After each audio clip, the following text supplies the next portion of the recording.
Amigos, es un verdadero placer, Gracias. una delicia, pero sobre todo un orgullo. Orgullo que se comparte, orgullo que se siente porque poder tener la posibilidad de platicar con un hombre que ha dedicado su vida a la comunicación y al mismo tiempo al toreo. Se dice fácil, pero la verdad es que hay que andarle bien y mucho. Don Antonio Córdoba, A los toros y a la vida. y a la vida, a todo hay que andarle con respeto, pero sobre todo con sapiencia. Así es. ¿Cómo han sido estos 90 años, Toño? Pues trato cada día ahora que acabo de cumplir 90 años, trato de recapitularizar mi vida pues hombre, he tenido una vida, voy a parecer un poquito fatuo, pero he tenido una vida muy interesante, no solamente en la radio, sí, sino también en el toreo. En la radio porque empecé muy joven, yo a trabajar en la radio. Pues te voy a decir que desde niño empecé a acudir a trabajar en la radio. Y pues en el toreo la vida me ha dado la oportunidad de conocer a muchos toreros, apoderados famosos de toreros famosos, y hasta la oportunidad de darle un capotazo o un muletazo a un novillo. Sí, lo sé y me consta, he sido testigo no una, en muchas ocasiones. La verdad es que, permítame decirle, ver torear a don Antonio, ver ejecutar algo que tengo grabado en la mente, Toño, son tus gaoneras. La manera de andar despacito, con pasitos muy cortos entre una y otra para reponer, para adelantarte y ganarle la cara Al toro. al toro. Había que saber, dices, este señor sabe lo que está haciendo. Entonces, eso es mi padre. ¿Dónde y cuándo naces, Toño?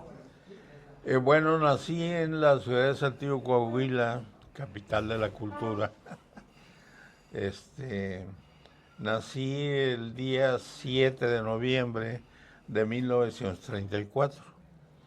De ahí muy pequeño, yo creo tendría algunos 2 o 3 años de edad, nos venimos a residir aquí a Monterrey. Mi familia, mi hermana, que también nació en Saltillo, ya fallecida, y yo. Y aquí me hice, así que yo soy regiomontano. Eres saltillense de De origen nacimiento, saltillense, pero, o sea, pura sangre saltillo, dirían entre los toreros. Sí. Pero, ¿cómo es que nace la afición por el toro? ¿Qué es primero, los toros o la radio? No, definitivamente la radio. Yo empecé a trabajar en la radio, pues, ¿qué te diré? Yo creo a los 15 años, a trabajar, a participar en la radio desde niño en un programa. Cuando tenía 10 años, un programa se llamaba la Legión Mexicana de Madrugadores, en la XMR, donde yo era el gritón de la hora, ¿me entiendes? Y luego de ahí, pues, me quedé en la radio, en la XMR, donde empecé a hacer, pues, mi vía crucis bonito, en cuanto a todo lo que se refiere con la radio, ¿no? Porque ahí me inicié como radio operador y luego ya fui aspirante locutor, luego locutor, me hice locutor y en el año, ¿qué te diré? 50 saqué mi licencia de locutor. Soy locutor por la Secretaría de Comunicaciones y Transportes.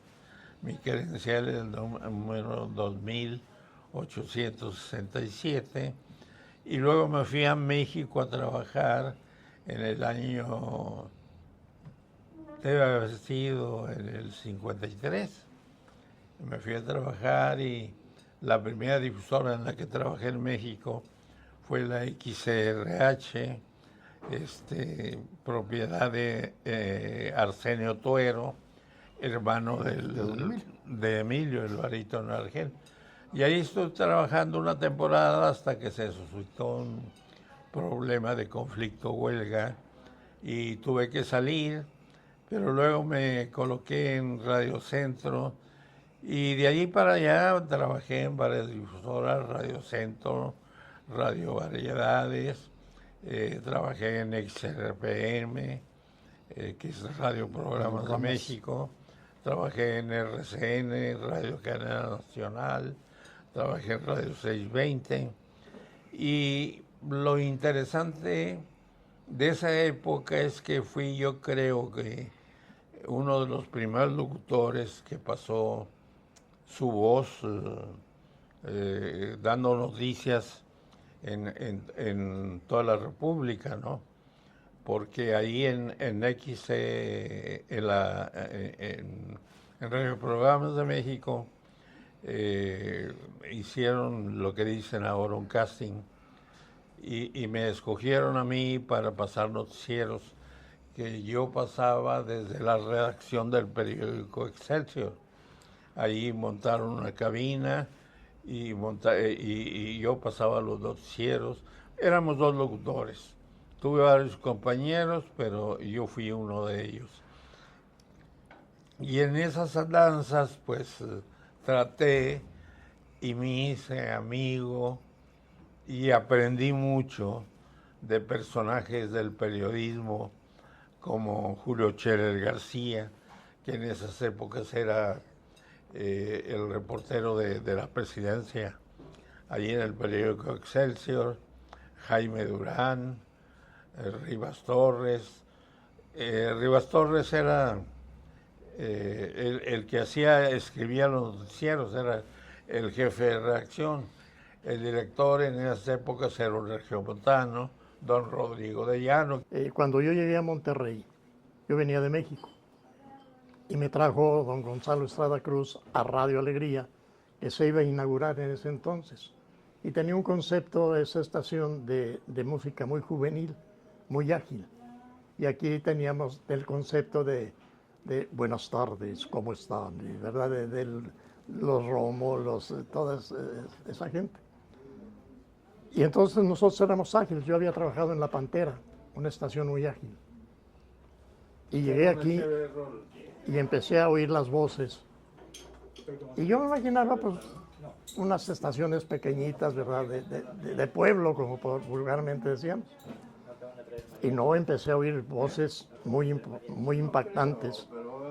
Entre ellas la voz de Toño Córdoba. La otra era, Dios lo tenga en paz, de Horacio, de Lacho Pedraza Torres, de Lacha. Lacho Pedraza Torres. Y la otra voz era de Mario Garza Pedraza. Y esas tres voces se me quedaron muy grabadas. Y decía yo, bueno, si estas son las voces con las que voy a competir, voy a tener que esforzarme demasiado y tratar de ser mejor cada día. Así es. Pues bueno, sí, una vida interesante, fructífera, pero sin ánimo de denostar ni de hablar mal de los tiempos actuales, porque hay que luego critican y que ustedes los viejos siempre dicen que los tiempos pasados fueron mejores. Sin embargo, por las épocas, por los personajes, por la calidad, hay que señalar y dejar muy en claro, Toño, una cosa.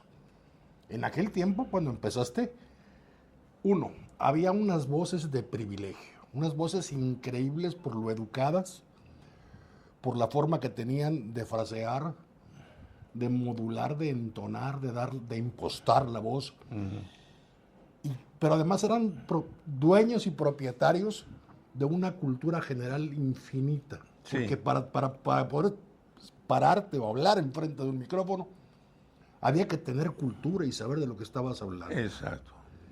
Ahora ya cualquier hijo de vecino pasa, además había que pasar un examen que no era nada sencillo. Por la radio, en esas épocas pasábamos el examen que te digo, en el SCOP, Secretaría de Comunicaciones y Obras Públicas, y en esas épocas la figura de la radio no eran ni las canciones, ni los cantantes, eran las voces. Ni las cantantes, eran las voces de los locutores.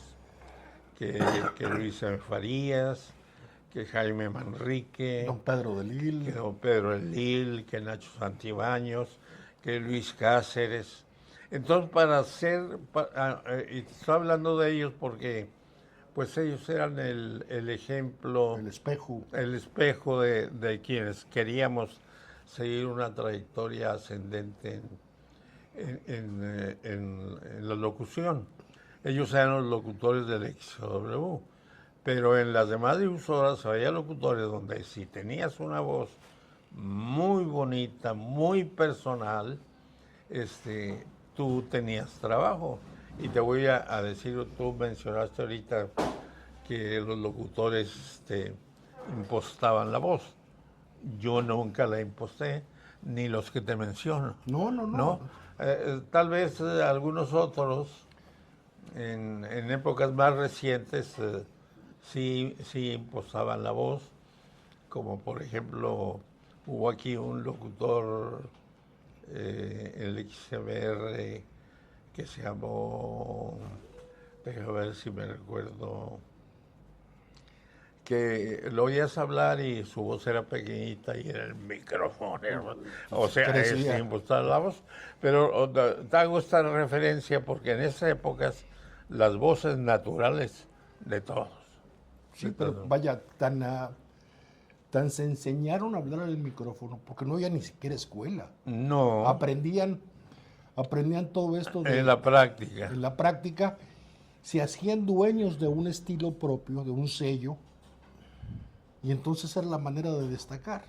Efectivamente. Porque no había de otra, o sea, no te podías parecer a otro, porque te pues está imitando a fulano, a mengano, perengano. No. Tenías que tener tu estilo. Sí, y ahorita mencionábamos que se necesita una cultura muy amplia para hablar por un micrófono, al menos en aquellas épocas, y todas las personas pues tenían estudios superiores, que licenciados, que esto, que lo otro, ¿verdad? Y yo, mi máxima, ¿cómo te diría? Mis estudios máximos fueron la primaria. Acabaste la primaria y hasta ahí. Y la secundaria. La secundaria. Y ahí se acabó. Pero vaya, también es sinónimo de que cuando uno quiere puede prepararse y acabar cultura. No, sí, porque cuando dejaste de leer cosas de no. cultura general, aprender de historia, de geografía, de personajes del mundo, de México y de Nuevo León y de Monterrey. Sí, ahorita, por ejemplo, ya no leo tanto, pero toda mi vida, olvídate. Antonio no se acuerda, pero yo me inicié en comunicación. De hecho, soy de la primera generación de comunicación de la Autónoma de Nuevo León, y yo quería ser editorialista. Entonces, por azares del destino, me inicié en El Porvenir, luego me vine al entonces Diario de Monterrey, y en los 3-4 años me transfirieron a radio. Y 2-3 años después de que ya estaba en radio picando piedra, me invita el arquitecto Benavides, o me acerco al arquitecto Benavides para hacer radio. Y en ese tradicional programa de Diario del Aire, a mediodía estaban, los titulares eran Héctor Benavides y Antonio Córdoba.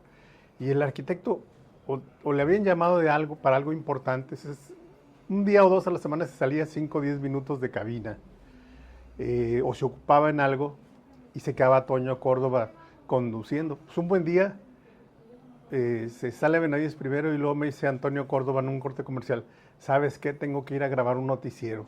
Tú ya tienes aquí 3-4 meses y yo te he visto, yo te he visto que lees y que hablas y cuándo, pero ahora lo vas a hacer al micrófono. No, yo no sé nada de locución. Usted va a hablar. Y no me dio opción, Los cortes eran de 2 minutos, las instrucciones nos fueron medio minuto y al aire. Yo creo que gracias a que, como el espíritu taurino, me mandó a los toros del micrófono, y fue muy interesante la experiencia.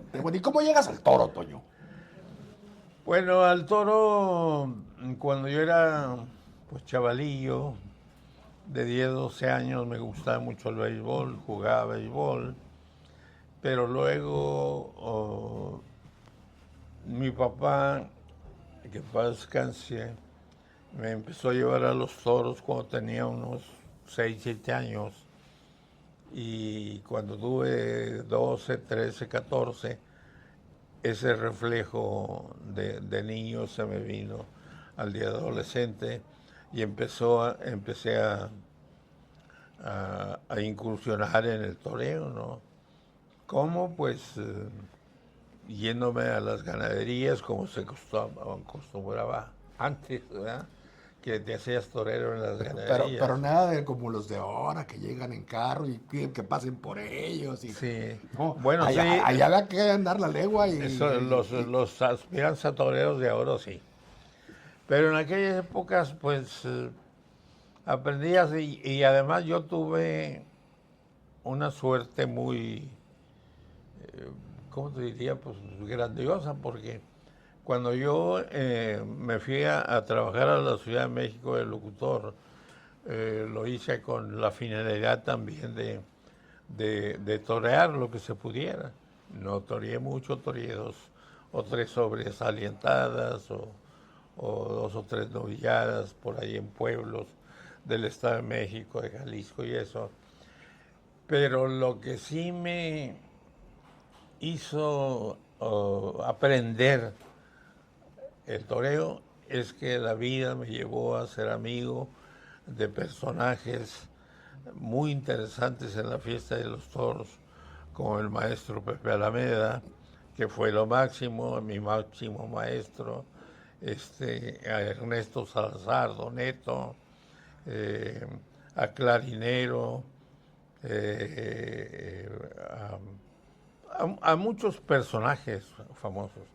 Y entonces, como yo practicaba ambas cosas, la locución y el periodismo, a veces los apoderados de toreros o el propio señor Alameda me invitaban a las ganaderías y ahí, viendo y oyendo, aprendí a torear, porque yo sé torear, quiero que sepa. No, te digo que lo sé y me consta. Y tan sé torear que, pues hombre, aquí hicimos una temporada de toros en Monterrey, un grupo de colegas periodistas. Importantísima esa temporada. Sí, pero mi mayor obra en la fiesta de los toros es haber hecho un torero, que fue mi sobrino, el matador Roberto Patrín, que aquí Javier lo conoce hoy, toreó con él. Y hola, ¿cómo estás?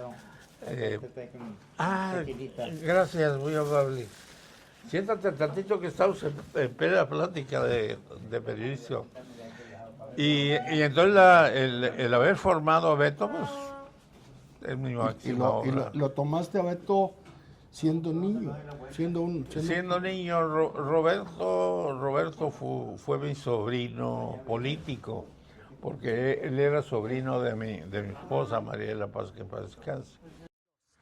Antonio Córdoba, ¿cómo estás? Mi querido Toño Córdoba, ¿cuántas anécdotas en esa cabina de la gran AW Noticias? Te mando felicitar por tus 90 años de vida. Estás rodeado y arropado por el amor de tus hijas, de tus nietos y de Maripaz, que está en el cielo. Que yo sé cuánto la amaste y sobre todo que fue la luz de tus ojos. Bueno, ella está oronda. Desde el cielo te está felicitando.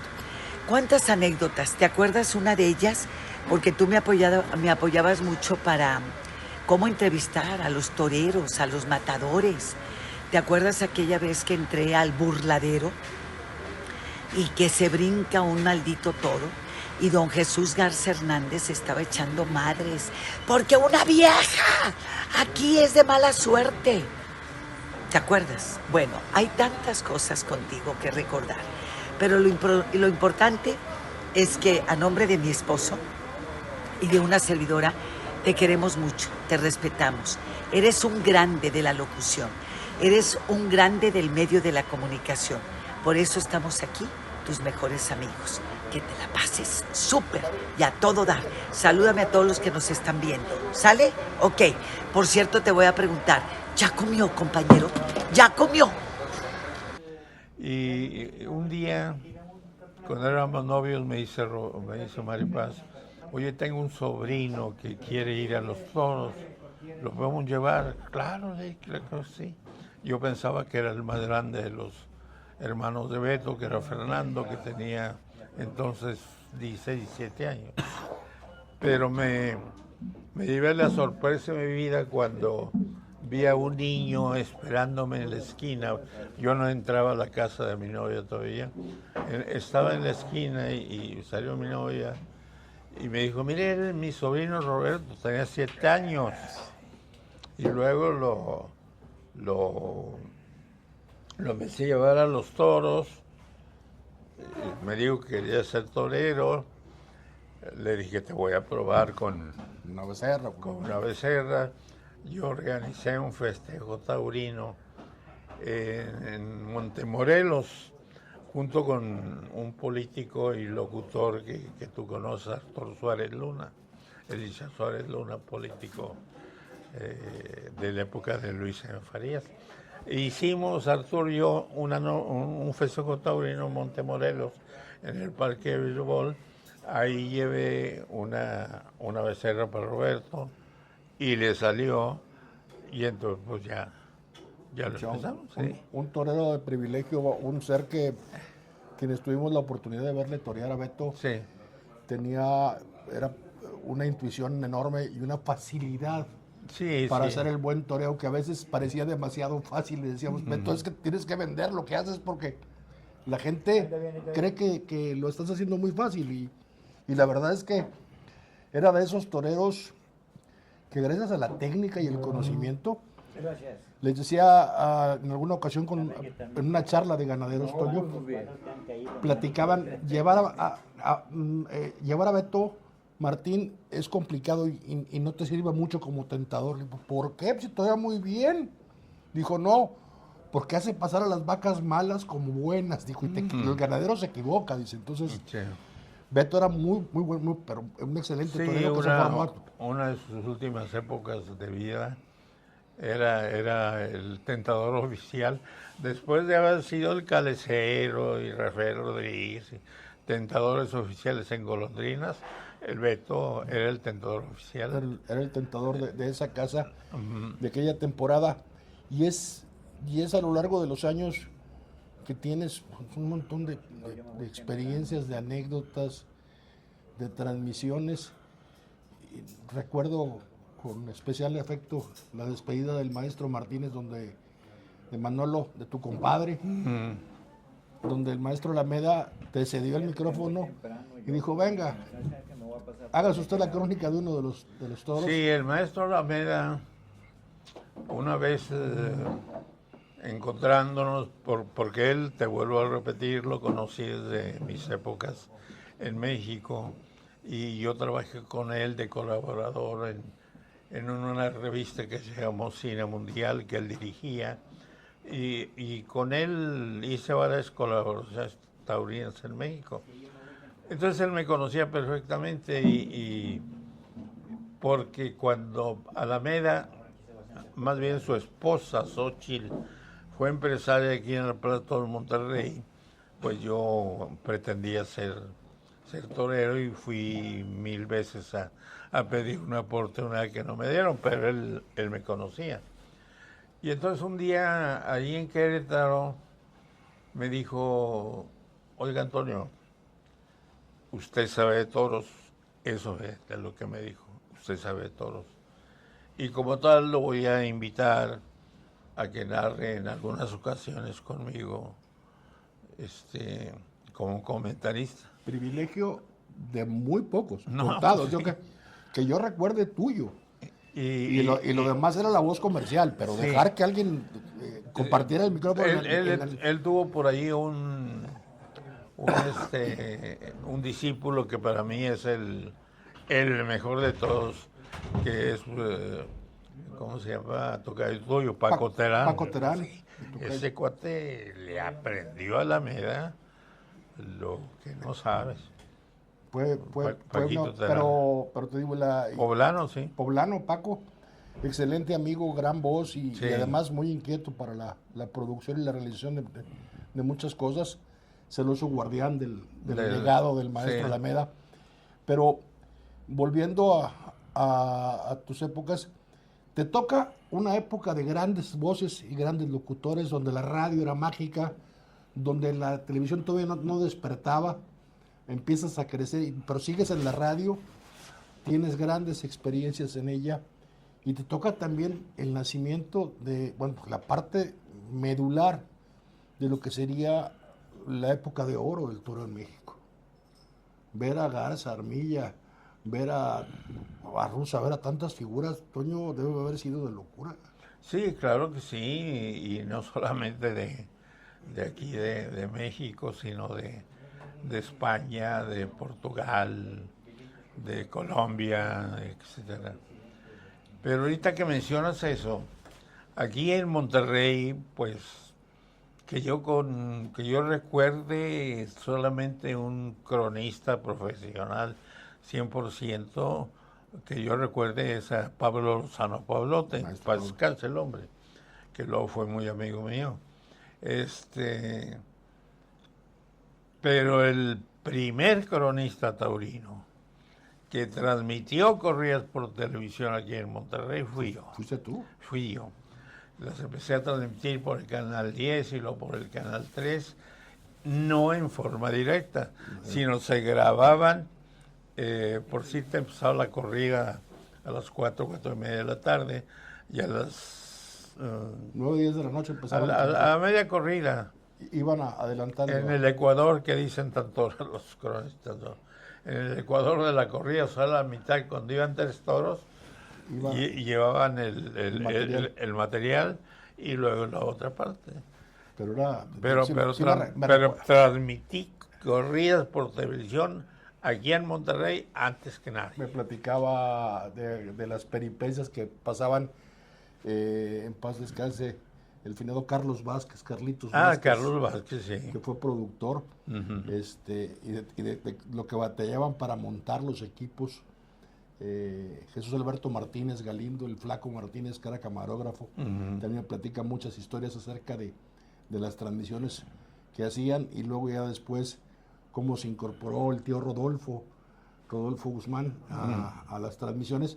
Pero el primero fuiste tú, me recuerdo de aquella escenografía que sobre un fondo negro, un burladero en el cual recargabas Sí. el brazo y empezabas a hablar, y era todo lo que tenía. Sí, ese fue el primer programa por televisión en que participaba un cronista taurino. Era un noticiero que pasaba a la 1:30 de la tarde. Entonces los noticieristas eran Rodolfo Guzmán, Francisco Gómez y Horacio Álvaro Ortiz. Y Raimundo Flores era el policíaco y yo el taurino. Ese programa lo empecé allí en el Canal 10. Ese fue en el Canal 10. Sí. Y ya, bueno, pues largos años acá en Multimedios, largos años, una amistad también de compadrazgo con Héctor Benavides, muchas horas en el Diario del Aire, en la edición de radio. ¿No lo recuerda? Sí, como no, fue en el año 82, había ya una rivalidad muy fuerte entre los dos toreros, estaban entonces disgustados, ya no se dirigían la palabra, y bueno, este mano a mano volvió a reunirlos nuevamente como amigos. Seguramente tú no has visto en los últimos años estas imágenes, te las presentamos y las compartimos con el teleauditorio y el auditorio de radio. Señor Antonio Córdoba, platicando con el matador de toros, Manolo Martínez, año 1982. Hablando de tus temporadas en España, hiciste 2 temporadas en España, tengo entendido, ¿verdad? Una que fue muy completa y la otra más corta. ¿Por qué ya no volviste a España? Porque no era conveniente, no se podía. En España es muy duro para los toreros extranjeros, tienen todo dominado. Los trots taurinos, y bien hecho porque defienden su negocio. Sí. Y es muy duro. No, en realidad, tener una fuerza en España en toros extranjeros muy relativo, no se puede. Sí. Pero creo que éxitos y el recuerdo en la gente hay programas y detalles que jamás se pueden olvidar. ¿Qué fue para ti Ecos de España? Ah, sí. ¿Qué significó en tu vida? Pues también mezclar la música española y pues, también que los pasos dobles, escuchar toda aquella versatilidad que tiene la música española en un programa que además sabíamos todos, bueno, quienes conocíamos la historia, lo especial que tenía para don Jesús Dionisio González y para su señora esposa. Sí, porque tú sabes, don Jesús estuvo casado con doña Flor, una dama española, la madre de don Francisco, y ella, a instancias de ella, se creó ese programa, que luego me tocó pasarlo en algunas épocas, pero un programa que a las 2 de la tarde, Ecos de España. En AW, Ecos de España, y con la voz característica, desde la entrada y la presentación de cada una de las piezas que ahí se reproducían, era la voz de Toño, y la otra, la hora de Cricri. A la hora de Cricri en la tarde. En la tarde, que también la hacías tú. Entonces, tiene programas, Toño, tan increíbles que eso, y para cerrar, aquellos noticieros que patrocinaba Banorte, y de donde salió la frase del amigo de siempre. Sí, el amigo de siempre. Sí, eso fue otra serie de noticieros que yo pasé, no solamente aquí en Monterrey, sino en toda la República. Era el noticiero de las 7 de la mañana, el de la 1 de la tarde y el de las 7 de la noche. Y pasaban en donde Multimedios tenía presencia radiofónica.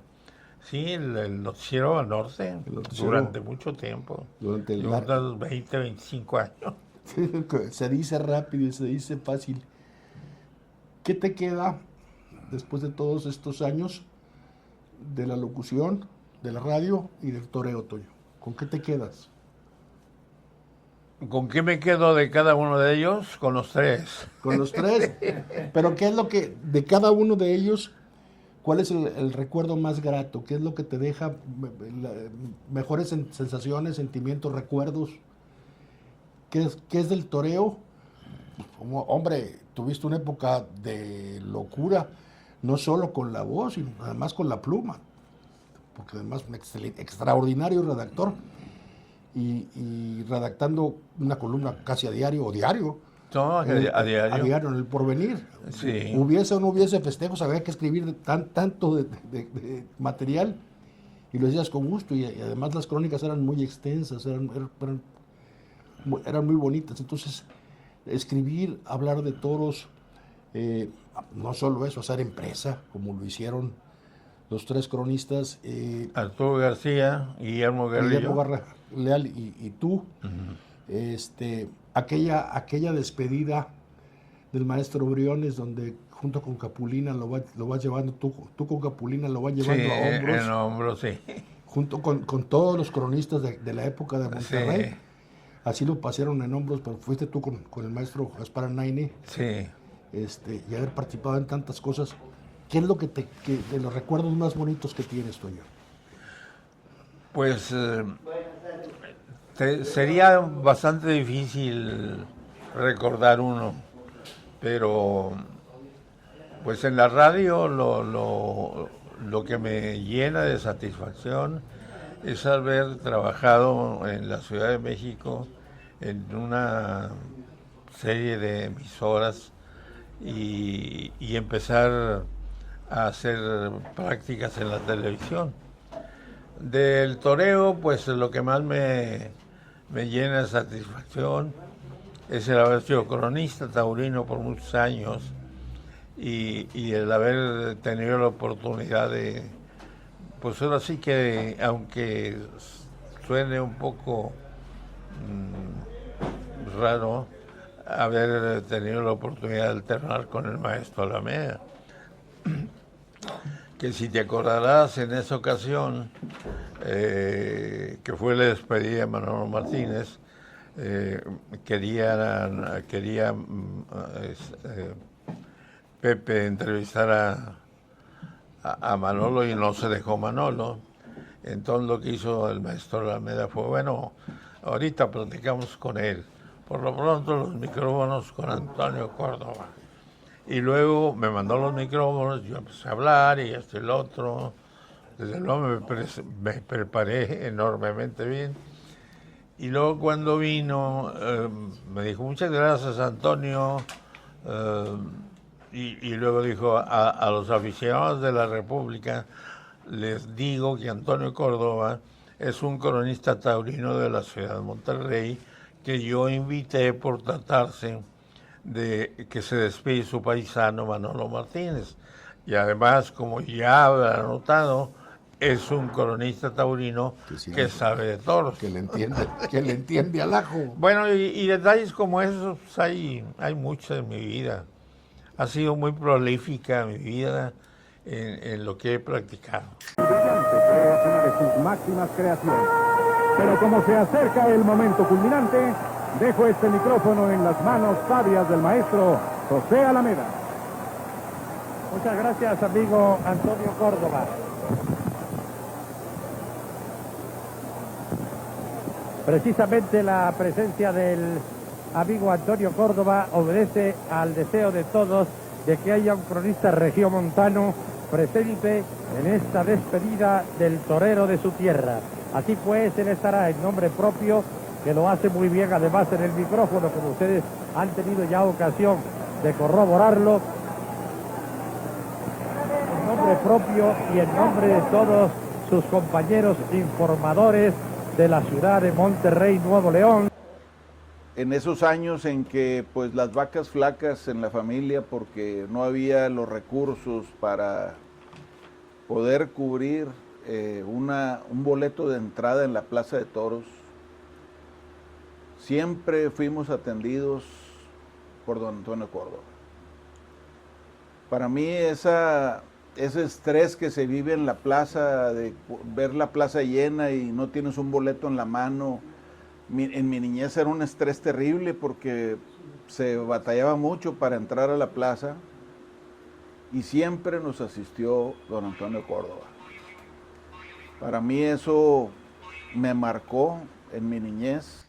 Pues no me queda más que celebrar la vida, felicitarte, obvio, por estos 90 años, pero también felicitarme y felicitarnos a todos quienes te conocemos, que hemos tenido la dicha de compartir tu amistad, tu aprecio.